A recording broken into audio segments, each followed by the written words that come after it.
నమస్తే. Welcome to our channel. గత ప్రభుత్వ హయాంలో ఎవరైతే అక్రమాలకు పాల్పడ్డారో, ప్రజాధనాన్ని కొల్లగొట్టారో వీరిపైన కఠిన చర్యలు తప్పవని చెప్పి కూటమి ప్రభుత్వం హెచ్చరిస్తూనే ఉంది. మరి ఇందులో భాగంగానే దిగువ స్థాయి నుంచి అరెస్టులు మొదలుపెట్టిందా? ఏం చేస్తుంది అసలు? తెలుసుకునే ప్రయత్నం చేద్దాం. దీన్ని పూర్తిగా విశ్లేషించడానికి మనతో పాటుగా ఉన్నారు ప్రముఖ రాజకీయ విశ్లేషకులు అప్పసాని రాజేష్ గారు. నమస్తే సార్. వరుస అరెస్టులు చూస్తూనే ఉన్నాం సార్. బిఎస్ఆర్ ఆంజనేయులు, గోపి, మాధవరెడ్డి. ఏంటి అసలు కూటమి ప్రభుత్వం ఏం ఫోకస్ పెట్టింది? దిగువ స్థాయి నాయకుల నుంచి స్టార్ట్ చేసిందా? ఏంటి సార్ అసలు ఏం జరగబోతుంది? మీరేమంటారు సార్? అంటే ఇవాళ ఇంటెలిజెన్స్ చీఫ్గా పనిచేసిన పిఎస్ఆర్ ఆంజనేయుల్ని, అలాగే విడదల రజనీ గారి మరిది విడదల వేణు గోపీనాథ్ అతన్ని, అలాగే ఇవాళ పెద్దిరెడ్డి రామచంద్రారెడ్డి గారి ప్రధాన అనుచరుడు Madanapalle sub collector office record room దహనం కేసులో ప్రైమ్ అక్యూజ్డ్గా ఉన్న మాధవరెడ్డి అరెస్టుతోటి ఒక విషయం అయితే ప్రభుత్వ పరంగా స్పష్టం చేసింది ఏంటి అంటే, ఈ మధ్యకాలంలో సోషల్ మీడియా వేదికగా రకరకాల విమర్శలు ప్రభుత్వం ఎదుర్కొంటూ ఉంది. చాలా కీలకమైన కేసుల్లో ప్రభుత్వం చర్యలు తీసుకోవడంలో కొంత ఉదాసీనత ప్రదర్శిస్తుంది. పెద్దిరెడ్డి రామచంద్రారెడ్డి లాంటి నాయకుడితోటి ప్రభుత్వం కొల్యుడైంది అని చెప్పని కూడా బాహటంగా చంద్రబాబు నాయుడు గారి మీద విమర్శలు ఎక్కుపెట్టి, ఎవరు ఈ విమర్శలు చేసింది? ఎవరో వైసీపీ వాళ్ళు, రాజకీయ ప్రత్యర్థులు చేయలా. తెలుగుదేశం పార్టీ అభిమానులు, తెలుగుదేశం గెలుపుకి కీలకంగా దోహదం చేసిన తెలుగుదేశం కార్యకర్తలే ఈ విధమైన అసహనాన్ని వ్యక్తం చేస్తూ వచ్చారు. అంటే వాళ్ళు ఎక్స్పెక్ట్ చేసింది ఏంటి అంటే, ఎన్డీఏ కూటమి ప్రభుత్వం అధికారంలోకి రాగానే వీలైనంత వేగంగా 5 సంవత్సరాలు జగన్మోహన్ రెడ్డి గారి పరిపాలనా హయాంలో కీలక స్థానాల్లో ఉండి ఆనాడు తెలుగుదేశం నాయకత్వం పట్ల, తెలుగుదేశం కార్యకర్తల పట్ల, ప్రజల పట్ల పూర్తి స్థాయి ఉన్మాదాన్ని ప్రదర్శించిన నాయకులు ఎవరైతే ఉన్నారో వాళ్ళందరి విషయంలో చాలా వేగంగా కఠినమైన చర్యలు తీసుకోవడం జరుగుతుందని ఆశించారు. కానీ ఎన్డీఏ కూటమి ప్రభుత్వం పదవి బాధ్యతలు చేపట్టిన తర్వాత చంద్రబాబు నాయుడు గారి ప్రభుత్వం కొంత సాచివేత ధోరణి ప్రదర్శించింది వాస్తవం. ప్రభుత్వ పరంగా వాళ్ళ ఆలోచన ఏంటి అంటే, జగన్మోహన్ రెడ్డి గారు పాలకుడిగా ఉన్న రోజు ఆయన తొందరపాటుతోటి ఆ రోజు అచ్చెన్నాయుడు గారి దగ్గర నుంచి మొదలుపెట్టి జేసీ ప్రభాకర్ రెడ్డి గారి వరకు ప్రతి జిల్లాల్లో ఉన్న సీనియర్ నాయకులను ఎలా అయితే అరెస్ట్ చేశారో అలా వైసీపీ నాయకులను కూడా అరెస్టు చేయటమా? లేదు, జగన్మోహన్ రెడ్డి గారి పాలనలో జరిగిన తప్పేంటి? జగన్మోహన్ రెడ్డి గారు ఆ రోజు తన రాజకీయ ప్రత్యర్థుల్ని కేసులు పాలు చేసి అరెస్టులు చేశాడు. కానీ వాళ్ళు ఏం తప్పు చేశారు అనే ఛార్జెస్ ఫ్రేమ్ చేయటం విషయంలో కానీ, వాళ్ళు చేసిన తప్పుని నిర్ధారణ చేయటం కానీ, వాళ్ళు ఈ తప్పు చేశారని కనీసం న్యాయస్థానం దృష్టికి తీసుకెళ్లడంలో కూడా ఫెయిల్ అయ్యాడు. ప్రజలకు ఏం అర్థమైంది? జగన్మోహన్ రెడ్డి గారు తన అధికారాన్ని దుర్వినియోగం చేసి తన రాజకీయ ప్రత్యర్థుల్ని వేధింపులకు గురి చేస్తూ ఉన్నాడు అన్న అభిప్రాయం చాలా బలంగా ప్రజల్లో నాటుకుపోయింది. ఈ నేపథ్యంలోనే ఎన్డీఏ కూటమి ప్రభుత్వం ఆ విధమైన, అంటే జగన్మోహన్ రెడ్డి గారి పట్ల ఏ విధమైన అభిప్రాయం ప్రజల్లో బలపడిందో అదే విధమైన అభిప్రాయం తమకి కూడా వర్తింపజేసుకోవడానికి ఎన్డీఏ కూటమి ప్రభుత్వం సిద్ధంగా లేదు. ఎన్డీఏ కూటమి ఏంటంటే మొదటి నుంచి కూడా వాళ్ళొక క్లియర్ స్ట్రాటజీతో ఉన్నారు. తప్పులు జరిగింది వాస్తవం, అవినీతి జరిగింది వాస్తవం, ఆక్రమణలకు గురైంది వాస్తవం, అలాగే చాలా వ్యవస్థల ఉల్లంఘనకి పాల్పడ్డారు, విధ్వంసానికి పాల్పడ్డారు. అటువంటి వాటిని స్పష్టమైన సాక్ష్యాధారాలతో ఎస్టాబ్లిష్ చేయాలి. ముందు ఎవరైతే తప్పు చేశారని మనం భావిస్తున్నామో వాళ్ళ ప్రమేయాన్ని స్పష్టంగా నిర్ధారించే సాక్ష్యాధారాలు మొట్టమొదటి సంపాదించాలి. ఆ సంపాదించడానికి కావాల్సిన విచారణ జరగాలి మొట్టమొదట. అదే సందర్భంలో ఎవరైతే ఆరోపణలు ఎదుర్కొంటూ ఉన్నారో వారికి కూడా న్యాచురల్ జస్టిస్ కింద, సహజ న్యాయ సూత్రం ప్రకారం వారి వర్షన్ చెప్పుకునే అవకాశం కల్పించాలి. వారి మీద వస్తున్న ఆరోపణలకు సంబంధించి వారి ప్రమేయాన్ని నిర్ధారించే సాక్ష్యాధారాలు వాళ్ళ ముందు పెట్టి వాటిని గురించి ప్రశ్నించి వాళ్ళ వర్షన్ కూడా తీసుకోవాలి. అప్పుడు వాళ్ళు గిల్టీయా నాన్ గిల్టీయా అనేది నిర్ధారణ జరిగిన తర్వాత విచారణకు సహకరించారా తర్వాత సంగతి. అది సహకరించినా సహకరించకున్నా వాళ్ళంటూ తప్పు చేశారని చెప్పిన నిర్ధారణ అయితే అప్పుడు కేసు నమోదు చేస్తారు, అరెస్ట్ చేస్తారు, జైలు పాలు చేస్తారు. ఈ విధమైన స్ట్రాటజీతోటి ఎన్డీఏ కూటమి ప్రభుత్వం అడుగులేస్తుంది. దీనిలో భాగంగానే ఇవాళ చాలా కేసులు, చాలా ఆరోపణలు, చాలామంది నాయకులు ఇంతమంది ప్రమేయాన్ని నిర్ధారించాలి అని అంటే ఓవర్ నైట్ సాధ్యం కాదు. కాబట్టి ఈ 10 నెలల కాలంలో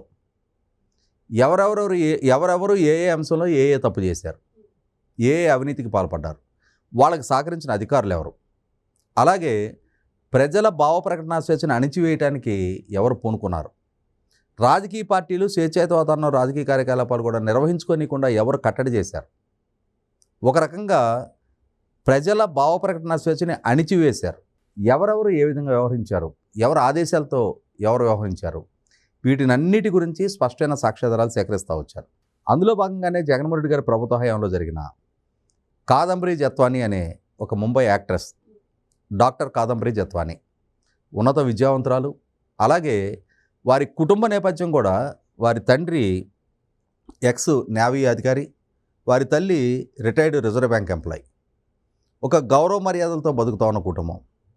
అటువంటి కుటుంబాన్ని జగన్మోహన్ రెడ్డి గారి రాజకీయ ఎజెండాలో భాగంగా ఎవరో సజ్జన్ జిందాల్ మీద ముంబైలో ఆమె కేసు పెట్టుంటే ఆ కేసుకి ఆంధ్రప్రదేశ్ రాష్ట్రానికి సంబంధం లేదు, ఆ వ్యక్తికి ఆంధ్రప్రదేశ్ రాష్ట్రానికి సంబంధం లేదు, పోలీస్ డిపార్ట్మెంట్కి ఆమెతోటి పూర్వపు ఎటువంటి అటాచ్మెంటు లేదు. అయినా సరే attachment in the sense police డిపార్ట్మెంట్కి అటాచ్మెంట్ ఎవరితో ఉంటుంది, సీజన్డ్ క్రిమినల్స్ తోటి ఉంటుంది, హ్యాబిచువల్ అఫెండర్స్తో ఉంటుంది. కానీ ఇక్కడ కాదంబరి జత్వానీ ఈ రాష్ట్రానికి సంబంధించని మహిళ అయినా సరే జగన్మోహన్ రెడ్డి గారి సన్నిహితుడి మీద ఆమె కేసు నమోదు చేసింది కాబట్టి ఆ కేసు నుంచి తన సన్నిహితుడిని విముక్తి చేయటంలో భాగంగా జగన్మోహన్ రెడ్డి గారు ఇచ్చిన ఆదేశాల మేరకు పిఎస్ఆర్ ఆంజనేయులు పోలీస్ డిపార్ట్మెంట్ని, పోలీస్ అధికారులని మిస్యూజ్ చేసి వాళ్ళ అధికార దుర్వినియోగం మద్దతుతోటి ఆమెని, ఆమె కుటుంబాన్ని వేధింపులకు గురి చేసి, తప్పుడు కేసుల్లో ఇన్వాల్వ్ చేసి, ఫోర్జరీ డాక్యుమెంట్లు సృష్టించి ఆమెను జైలు పాలు చేసి అల్టిమేట్గా వాళ్ళు అనుకున్న లక్ష్యాన్ని నెరవేర్చుకున్నారు. ఆమె చేత బలవంతంగా సజ్జన్ జిందాల్ మీద పెట్టిన కేసును విత్డ్రా చేయించుకున్నారు. ఈ నేపథ్యంలోనే ఎప్పుడైతే ఎన్డీఏ కూటమి ప్రభుత్వం పదవి బాధ్యతలు చేపట్టిందో తనకి గత ప్రభుత్వ హయాంలో జరిగిన అన్యాయం పట్ల ఈ ప్రభుత్వ హయాంలో గొంతెత్తి తనకు జరిగిన అన్యాయానికి న్యాయం చేయమని అడిగే అవకాశం ఆమెకు దక్కింది. పిఎస్ఆర్ ఆంజనేయులు ప్రమేయం గురించి, అతను పోషించిన పాత్ర గురించి స్పష్టమైన సాక్ష్యాధారాలతోటి విశాల్ గున్ని లాంటి ఐపీఎస్ అధికారి సీఎంఓకి పిలిపించి పిఎస్ఆర్ ఆంజనేయులు ఇచ్చిన ఆదేశాల మేరకే ఈ కేసులో ముందుకెళ్ళాము, ఆమెని ముంబై నుంచి అరెస్ట్ చేసి తీసుకొచ్చాము అని చెప్పని అతను ఇచ్చిన వాంగ్మూలం మేరకు పిఎస్ఆర్ ఆంజనేయుల మీద కేసు నమోదు చేయడం జరిగింది. అలాగే పిఎస్ఆర్ ఆంజనేయులు ఇంకా పరిధిదాటి తను ఎన్డీఏ కూటమి ప్రభుత్వం ద్వారా చాలా అవినీతి కేసుల్లో ఆరోపణలు ఎదుర్కొంటున్న వాళ్ళ మీద జరుగుతున్న విచారణల్లో ఎవరైతే ఆరోపణలు ఎదుర్కొంటున్నారో వాళ్ళందరికీ పారిపోవటానికి సలహాలు ఇస్తున్నాడు, విచారణని తప్పుదో పట్టించడానికి సలహాలు ఇస్తున్నాడు. వీటన్నిటి నేపథ్యంలో ఖచ్చితంగా ఇతను కట్టడి చేసి తీరాలి అనే ఉద్దేశంతో పిఎస్ఆర్ ఆంజనేయుల్ని అరెస్ట్ చేశారు. కోర్టు కూడా అతని ప్రమేయాన్ని నిర్ధారించుకొని చివరికి ఇవాళ జైలుకు కూడా పంపించడం జరిగింది. అయితే ఇక్కడ గమనించుకోవాల్సింది ఏంటంటే పిఎస్ఆర్ ఆంజనేయులు విశాల్ గున్ని ఇచ్చిన వాంగ్మూలం మేరకు అరెస్ట్ అయ్యాడు. పిఎస్ఆర్ ఆంజనేయులు ఇవాళ తనకు ఆదేశాలు ఇచ్చిన జగన్మోహన్ రెడ్డి గారు అని చెప్పని చెప్తాడో చెప్పడా? ఇవాళ ప్రజలకున్న కామన్ సెన్స్ ఏంటి? పిఎస్ఆర్ ఆంజనేయులకి కాదంబరి జత్వానీకి ఏ విధమైన వైరం ఉంది? ఎందుకు పిఎస్ఆర్ ఆంజనేయులు ముంబైలో ఉన్న కాదంబరి జత్వానీ టార్గెట్ చేసి ఆమెను ఇక్కడికి తీసుకొచ్చాడు?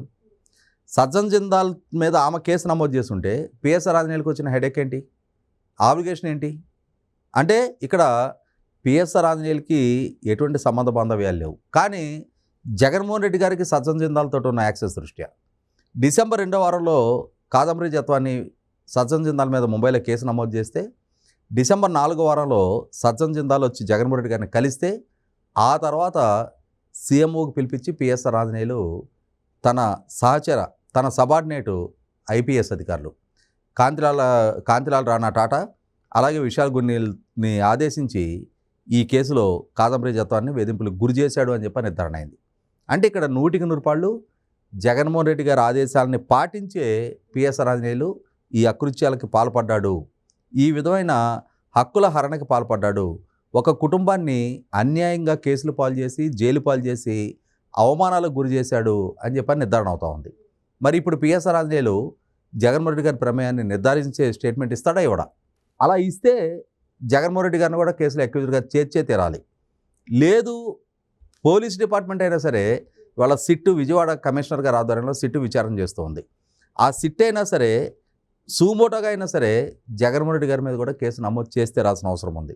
ఎందుకంటే ఇవాళ సజ్జన్ జిందాల్తోటి యాక్సెస్ ఉంది జగన్మోహన్ రెడ్డి గారికి. జగన్మోహన్ రెడ్డి గారి ఆదేశాలు లేకుండా ఒక ఇంటెలిజెన్స్ చీఫు, ఒక విజయవాడ కమిషనరు వాళ్ళకు వాళ్ళు స్వతంత్రించి ఈ విధమైన చర్యలకు పాల్పడ్డారా అంటే 100% అటువంటి దానికి ఆస్కారం లేని నేపథ్యంలో కాదంబరి జత్వాని కేసులో కూడా జగన్మోహన్ రెడ్డి అక్యూజ్డ్గా నిలవాల్సిన అవసరం ఉంది. అలాగే ఈ మధ్య ఐఎన్పిఆర్ కమిషనర్గా ఉన్న తుమ్మా విజయ్ కుమార్ రెడ్డి అతను విచారణ ఎదుర్కొంటా ఉన్నాడు. అతని మీద ఉన్న ఆరోపణ ఏంటి? ఐఎన్పిఆర్ డిపార్ట్మెంట్ ద్వారా ప్రభుత్వం నుంచి 859 కోట్ల రూపాయలు వివిధ మీడియా సంస్థలకి యాడ్ రెవెన్యూ రూపంలో కట్టబెడితే అందులో ఒక్క సాక్షి సంస్థలకే 371 కోట్ల రూపాయలు, అంటే 43% of the total ad revenue Sakshi సంస్థకే కట్టబెట్టారు అని చెప్పని విజయ్ కుమార్ రెడ్డి మీద ఆరోపణలతోటి కేసు నమోదు చేశారు. విచారణ జరుగుతూ ఉంది. అయితే ఇక్కడ గమనించుకోవాల్సింది ఏంటి అంటే తుమ్మా విజయ్ కుమార్ రెడ్డికి సాక్షి సంస్థతో ఉన్న ఆబ్లిగేషన్ ఏంటి? ఇవాళ పాలకుడిగా జగన్మోహన్ రెడ్డి గారు ఉన్నారు. ఆయన ప్రభుత్వంలో ఒక విభాగానికి సంబంధించిన రిసోర్సెస్ తన కుటుంబ యాజమాన్యంలో తన సతీమణి యజమానిగా ఉన్న సంస్థకి కట్టబెడుతున్నారు అని అంటే 100% అంతిమ లబ్ధిదారైన భారతి గారు కేసులో అక్యూజ్డ్గా ఉండి తీరాల్సిందే. అలాగే పాలకుడిగా ఉండి ఈ విధమైన పక్షపాత ధోరణితోటి ప్రభుత్వ రిసోర్సెస్ని తన కుటుంబానికి కట్టపెట్టుకున్న నేపథ్యంలో జగన్మోహన్ రెడ్డి గారు కూడా అక్యూజ్డ్గా ఉండి తీరాల్సిందే. 100% ఇవాళ ఐఎన్పిఆర్ కమిషనర్ విజయ్ కుమార్ రెడ్డి కేసులో కూడా జగన్మోహన్ రెడ్డి అక్యూజ్డ్గా చేర్చి తీరాల్సిందే. ఇప్పుడు మద్యం కుంభకోణం అంశం. మద్యం కుంభకోణం అంశంలో కూడా మనకి ఇప్పుడు వరకు వస్తున్న సాక్ష్యాధారాలను బట్టి ప్రతి రూపాయి వసూలైన మామూళ్ళు అంతిమ లబ్ధిదారు జగన్మోహన్ రెడ్డి గారే అని చెప్పి నిర్ధారణ అవుతున్న నేపథ్యంలో 100% ఈరోజు రాజకాశి రెడ్డి అరెస్ట్ అయినా, అతని తోడలుడు చాణక్య అరెస్ట్ అయినా రేపటి రోజున ఆ కేసు విచారణ జగన్మోహన్ రెడ్డి వరకు చేరటం ఖాయం. ఇక మాట్లాడుకుంటే విడుదల గోపి దగ్గరికి వచ్చేటప్పటికి ఇప్పటికే పల్లె జాషువా ఇచ్చిన వాంగ్మూలం మేరకు విడుదల రజనీ గారి ఆదేశాల మేరకే నేను లక్ష్మీ బాలాజీ స్టోన్ క్రషర్స్ వాళ్ళ మీద రైడ్కి వెళ్ళాను, వాళ్ళని బెదిరించాను అని చెప్పని అక్కడ ఈ మామూళ్ళ పర్వానికి బాధ్యురాలు విడుదల రజనీ అని చెప్పిన అతను వాంగ్మూలం ఇవ్వడం జరిగింది. ఈ నేపథ్యంలో 10 లక్షల రూపాయలు తీసుకున్న గోపి మీనే అక్యూజ్డ్గా అరెస్ట్ అయ్యి ఉన్నప్పుడు 2 కోట్ల రూపాయలు తీసుకున్న విడుదల రజనీ గారు కూడా రేపు అరెస్ట్ కావటం ఖాయం.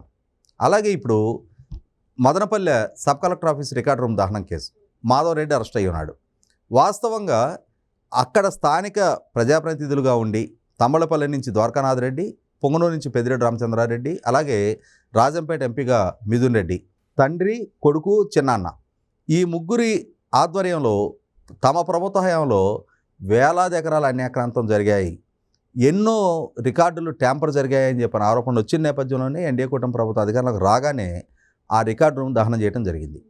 కానీ ప్రజల నుంచి వచ్చిన విజ్ఞప్తుల మేరకు ఏ తప్పులు ఎక్కడెక్కడ ఎంత ఎక్స్టెంటు ఎవరి ద్వారా జరిగాయనేది ప్రభుత్వానికి ఒక స్పష్టత వచ్చిన నేపథ్యంలో ఈ రికార్డు రూమ్ దహనం చేసే అవసరం ఎవరికి ఉంది అనేది కూడా ఒక స్పష్టతతోటే ఈ కేసు నమోదు చేయడం జరిగింది.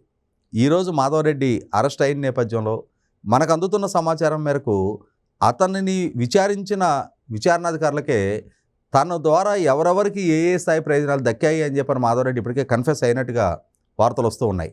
ఈ నేపథ్యంలో పెద్దిరెడ్డి రామచంద్రారెడ్డి అయినా, తమలపల్లి శాసనసభ్యుడు రామచంద్రారెడ్డి గారి సోదరుడు ద్వారకానాథ్ రెడ్డి అయినా కూడా ఎట్టి పరిస్థితుల్లో ఎక్స్క్యూజ్ కారు. వాళ్ళు కూడా ఈ కేసుల్లో బాధ్యులుగా అరెస్ట్ అయ్యే తీరతారు. దీన్ని బట్టి మనకు అర్థమవుతుంది ఏంటి, మీరు ఇందాక ప్రస్తావించినట్టుగానే దిగువ స్థాయి వ్యక్తులు అరెస్ట్ అవుతున్నారు, వాళ్ళ పాత్ర ప్రమేయం నిర్ధారణ అవుతూ ఉంది, వాళ్ళ ద్వారా తప్పు జరిగింది అని చెప్పి ఎస్టాబ్లిష్ అవుతూ ఉంది.